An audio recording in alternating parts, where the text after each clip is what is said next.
Hello, welcome back to the channel. I am Rishti, a medical student studying homeopathy और तुम लोग देख रहे हो रेमेडी दुनिया, जहाँ पे हम डिस्कस करने वाले हैं होम्योपैथिक मटीरिया मेडिका के अंदर का टॉपिक कॉन्स्टिट्यूशन। मैं नीचे नोट्स को रेफर करती रहूँगी to give you best content. Moving ahead with constitution. Constitution क्या है? हमें एनेबल करने में हेल्प करता है किसके लिए? तो कैरेक्टर्स ऑफ ह्यूमन बींग्स के कैरेक्टर्स को समझने में हेल्प कराता है कौन? हमारा कॉन्स्टिट्यूशन। क्यों? क्योंकि जो बायोलॉजिकल एज है, यानी बर्थ से ही तुम्हारे अंदर कुछ कैरेक्टर्स आ गए हैं तुम्हारे अब पहले के जनरेशन्स के थ्रू। पुरानी जनरेशन्स के कैरेक्टर्स और क्वालिटीज़ भी आगे की जनरेशन्स में पास ऑन होते रहते हैं, जो हमारा कॉन्स्टिट्यूशन हमें ढूंढने में हेल्प करता है। कॉन्स्टिट्यूशन में क्या क्या आता है? Physical appearance, temperament, diathesis, thermal relativity and miasmatic background.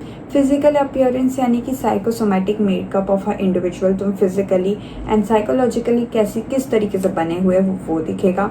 उसके अलावा टेम्परामेंट यानी तुम्हारी मेंटल टेंडेंसीज क्या है, तुम्हारा नेचर क्या है, तुम्हारा बिहेवियर क्या है तुम्हारा, और तुम अपने पेशेंट्स को भी वो चीज़ चेक करोगे। उसके अलावा डायथीसिस यानी अनयूजुअल कॉन्स्टिट्यूशनल ससेप्टिबिलिटी या फिर abnormal tendencies of the body. तुम्हारी बॉडी की क्या एलर्जीज है, क्या रिएक्शंस है टू अ सर्टेन सिचुएशन, एक टाइप ऑफ टेम्परेचर या इन्वायरमेंट को लेकर वो बताता है। उसके अलावा thermal relativity, relations with heat and cold, तुम्हारी बॉडी ठंड में कैसे रिएक्ट करती है, गर्मी में कैसे रिएक्ट करती है, रेनी में कैसे रिएक्ट करती है। अलग अलग टाइप्स के सीजन्स में, स्पेशली टेम्परेचर के सीजन्स की मैं बात कर रही हूँ, तुम्हारी बॉडी किस तरीके से रिएक्ट करेगी वो मेंशन है। And lastly miasmatic background. Miasm 3 है, सोरा, सिफिलिस, साइकोसिस, इन तीनों के बारे में भी बात होती है। इस वीडियो में हम डिस्कस करने वाले हैं टाइप्स ऑफ कॉन्स्टिट्यूशन या क्लासिफिकेशन ऑफ कॉन्स्टिट्यूशन।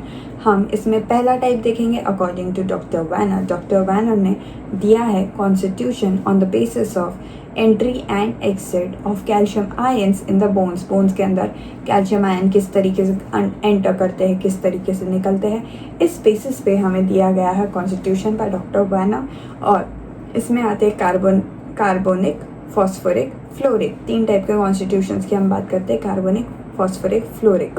ठीक है। कार्बोनिक वाला जो पर्सन है, अब इनको एक इंसान की तरह लो, 3 लोगों की हम बात करेंगे, कार्बोनिक, फॉस्फोरिक, फ्लोरिक।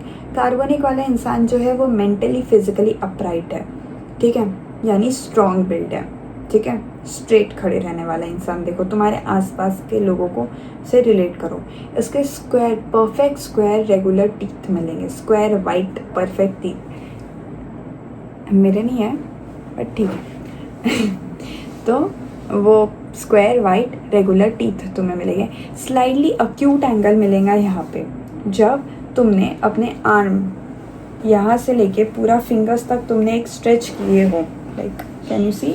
हाँ, तो इसका जो है ये पूरा स्ट्रेच करने पे यहाँ पे एक ऐसा अक्यूट एंगल दिखेगा, दिख रहा है अक्यूट एंगल। तो ये होता है क्वालिटी किसका? अपने कार्बोनिक का, ठीक है। उसके अलावा ऑर्डरली, अनडेमॉन्स्ट्रेटिव, रिस्पॉन्सिबल, केपेबल। ये इंसान बहुत ही ज़्यादा केपेबल है, बहुत ज़्यादा रिस्पॉन्सिबिलिटीज़ हैंडल करता है और बहुत रिस्पॉन्सिबल है खुद में, ठीक है। इसको ये किसके अंडर आएगा? कार्बोनिक वाला आएगा अंडर सोरा।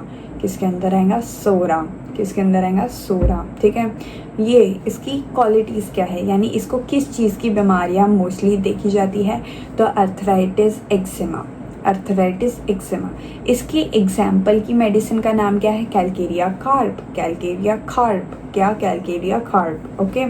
उसके बाद में हम बात करेंगे फॉस्फोरिक वाले की मेडिसिन का एग्जाम्पल क्या है? Calcarea phos, okay.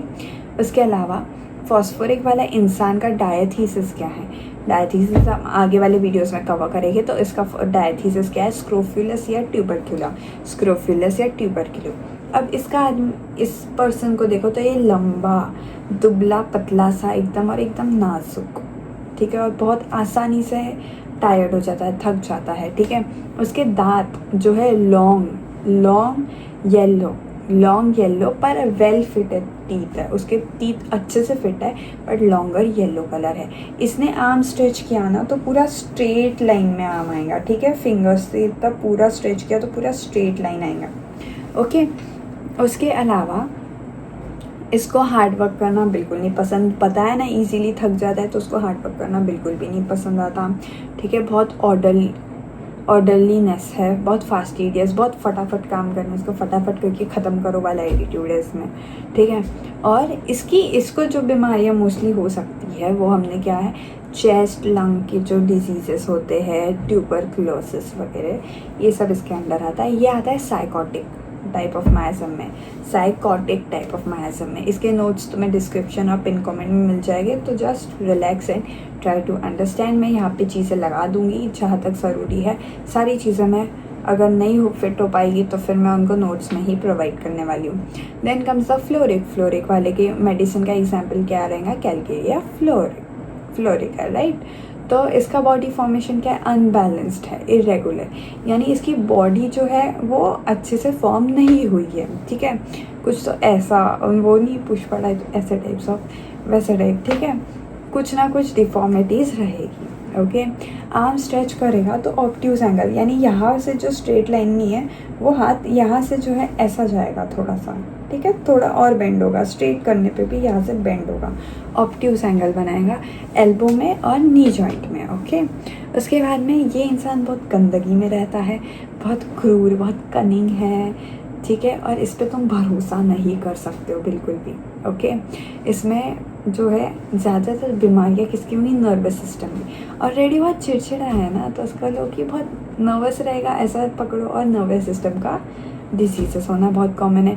अब उसके ऑब्ट्यूज एंगल बन रहा है, यानी कि बॉडी फॉर्मेशन सही नहीं है, तो उसको जॉइंट्स के डिसलोकेशन होना बहुत कॉमन है, और बहुत ये टेंडेंसीज बहुत ईजी है उसके बॉडी के अंदर। ओके, ये आएगा सिफिलिटिक माइजम में, किस में आएगा, सिफिलिटिक माइजम्स में।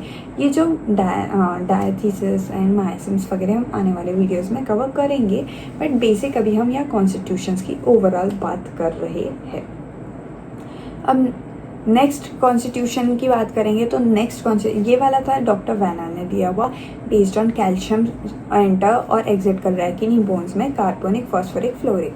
अब बात करेंगे classification according to von ग्रेव्यूल।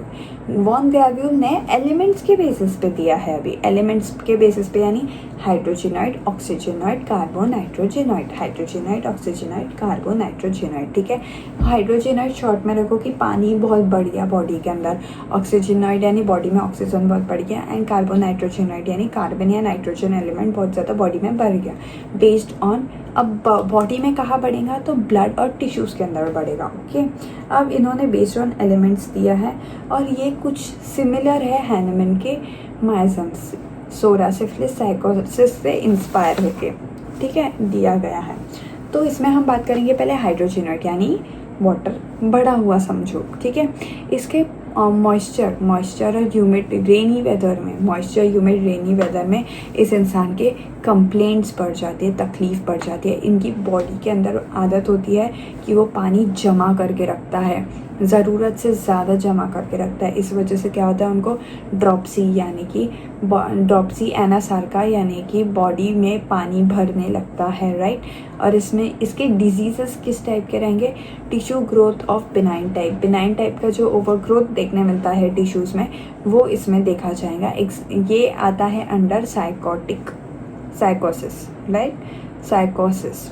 Okay, और इसका एग्जाम्पल क्या है, डल्कामारा, नाइट्रम सेल्फ, रस्टॉक्स। ओके, फिर आता है ऑक्सीजनॉइड यानी कि ऑक्सीजन का बढ़ जाना बॉडी में, ऑक्सीजन का बढ़ गया, इस वजह से बॉडी की टिश्यूज़ बहुत ईजिली डिस्ट्रॉय होती है। तुमने देखा है कि आँख तभी जलती है जब तुम हारे एनवायरनमेंट में ऑक्सीजन मौजूद हो, अगर ऑक्सीजन ही नहीं रहेगा तो फिर आग जलेगी क्या, नहीं। एंड आग का काम क्या होता है, डिस्ट्रक्शन। अगर गलत तरीके से यानी कि आग लगी तो डिस्ट्रॉय होगा। तो बॉडी में ऑलरेडी बहुत ज़्यादा ऑक्सीजन है, तो वो डिस्ट्रॉय कर रहा है किससे, हमारी बॉडी के टिश्यूज़ को, बहुत ऐसे, ठीक है।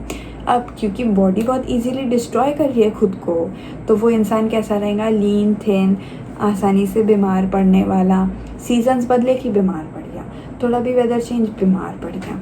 ऐसे लोग तुम्हारे आसपास, तुम इमेजिन करो कि ये चीज़ किस पे बैठ रही है तुम्हारे आसपास में, तुम्हारे फ्रेंड्स, रिलेटिव्स, किसको तुम रिलेट कर पा रहे हो, इस चीज़ पे ध्यान दो थोड़ा, ठीक है।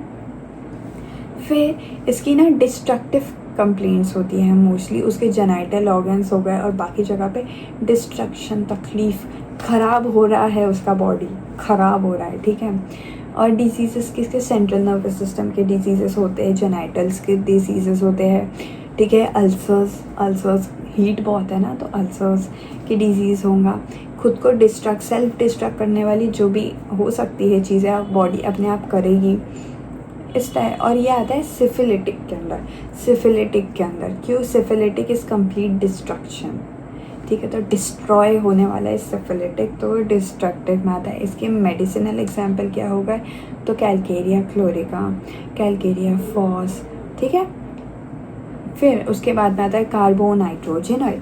कार्बोनाइट्रोजेनॉइड में क्या होता है, तो डिजीज़ इसमें किस टाइप के होते हैं, फंक्शंस का डिजीज़ होता है, यानी कि बॉडी और माइंड के फंक्शंस में डिस्टर्ब, नॉर्मल फंक्शन नहीं कर पा रहा, ओके।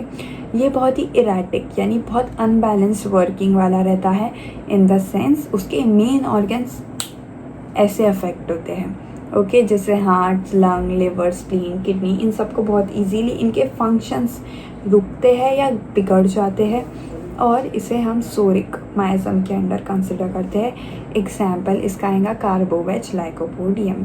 इसी के साथ में ख़त्म होता है हमारा कॉन्स्टिट्यूशन, ओके। ये बहुत लंबा वीडियो हो गया, इसे मैंने बहुत शॉर्ट में करने का ट्राई किया है। इसे तुम थोड़ा देखो, समझो, हो जाएगा, बहुत इजी है, एज सच टफ नहीं है। तुम अगर इसे इंसान के साथ रिलेट करोगे, हाँ ये पर्सन है, ये हाइड्रोजिनोइड है, हाँ ये ना इसकी आदत है, इसको बहुत इजीली एक्जिमा वगैरह, एक्जिमा बोला, माय बैड, ड्रॉप्सी हो जाता है, हाँ रेनी वेदर में ना ये जल्दी बीमार पड़ता है, अरे हाँ इसका ऐसा है, इसके फंक्शंस बराबर नहीं हो पाते हैं ना, और बॉडी के मेन इसके बराबर है, राइट। तो ये आ गया अपना फ्लोरिक में। ऐसे रिलेट करो। अरे yellow, for example yellow teeth किसके थे, फॉस्फरिक के, राइट। फिर उसके अलावा ऑब्ट्यूज एंगल का बना रहा था, तो फ्लोरिक, राइट और रॉन्ग, तुम कमेंट्स में बताओ, मैंने आंसर देख लिया है, राइट है, ओके। और नोट्स तुम्हें मिल जाएंगे, बहुत शॉर्ट है, तुम्हें बहुत ही मैक्सिमम 1 घंटा लगेगा पूरा बेसिक्स पढ़ने में, अगर तुम मेरे नोट्स के थ्रू पढ़ते हो तो। वर्स्ट केस 1 घंटा if you are slow reader. इतने सिंप्लीफाइड और इतने इजी नोट्स मैंने बनाई हूँ। टिल देन पढ़ते रहो, and all the best for the journey of becoming an excellent doctors. हाँ, अगला वीडियो आएगा हमारा टेम्परामेंट पे, तो सब्सक्राइब करो, शेयर करो अपने क्लास वालों को, अपने फ्रेंड्स को, अपने एनिमीज़ को, एवरीवन जो भी पढ़ रहा है, and let them also grow, right? I know मैंने कुछ ज़्यादा सच बोल दिया, पर तुमको आदत हो गई, छोड़ो। सब टेम्परामेंट अभी हम कर लेंगे, टेम्परामेंट थीसिस है, the rest will be doing, okay then, till then take care, keep studying. और यूनिवर्सिटी हो जाता है, इतना टफ नहीं है जितना बोला गया है, ट्रस्ट योर सेल्फ, अगर तुमने पढ़ा है तो हो जाएगा।